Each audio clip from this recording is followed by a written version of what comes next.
KARN First News, Kevin Miller, joined by blogger Scott Parton. Good morning, sir. How are you doing today? I'm doing wonderful, Kevin. Hey, Scott, word is we may have another new brewer here in Central Arkansas. Rebel Kettle may be opening by the end of the year. What do you know about it?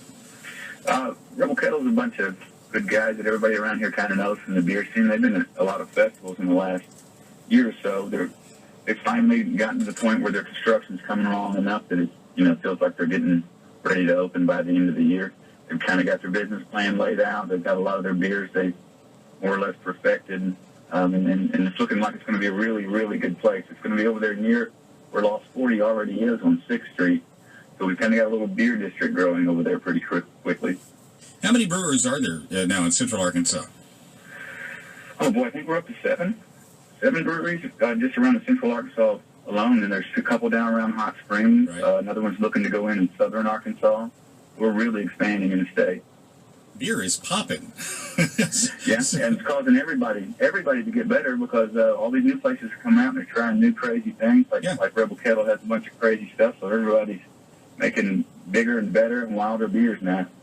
It's Scott Parton. He's a beer blogger, local guy here. Scott, I'm curious, too. I mean, you've got the national brewers that are out there. We all know about Budweiser. We all know about Miller Lite, Coors, and such as that. Is the craft beer industry overall making a dent in some of the nationwide distributors here and even some of the nationwide craft distributors? Is this taking some of their business away? Yeah, I think it is. I think it's a small dent, but because the piece of pie is so big, take from everybody drinks beer. And there are a lot of people that still just love their Budweisers and their Millers. But those companies are going out and buying up a lot of these small craft breweries, and it tells you something about how their minds are operating right now. It's a totally different business model. You can just make a lot more different stuff for these smaller craft breweries. Yeah, we're seeing a lot more growler stations pop up around Central Arkansas, too. I think that's kind of exciting.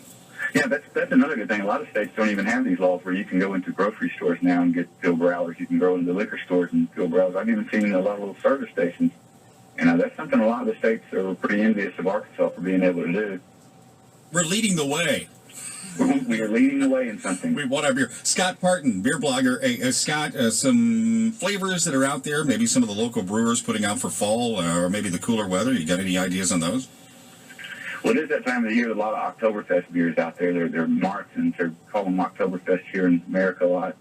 They're just kind of a real malty beer. Diamond Bear has their annual Oktoberfest they put out every year. Lost 40 just put out a brand new Oktoberfest. They're calling the Hunter. And Stone's Throw, if you wander over there, they've got an Imperial Oktoberfest. It's a big super malt bomb. It's really tasty. That's kind of the taste of fall, really. That and pumpkin beers. What kind of pumpkin beers do we have? Nobody around here is really putting out a pumpkin beer yet. Rebel Kettle's got a pretty crazy pumpkin beer, but we're going to have to wait for them to open to get it. It's a rum Imperial Amber Ale. It's made with pumpkin spice flavors. But yeah, thus far in Arkansas, not in Central Arkansas anyway, there's not a lot of pumpkin beers. There's some up in Northwest Arkansas you can find. Scott Parton, if somebody wants to follow you and the beer culture around the state, where do they track down information on that? Well, you can follow me on Twitter at Pig Brewery, and there's also arcbeerscene.com. Scott, good to talk to you this morning. Thank you very much. Good to talk to you, sir. Appreciate it. It's 8:12 here. It's News Radio 102.9 KARN. If you're a business owner or an HR director, you have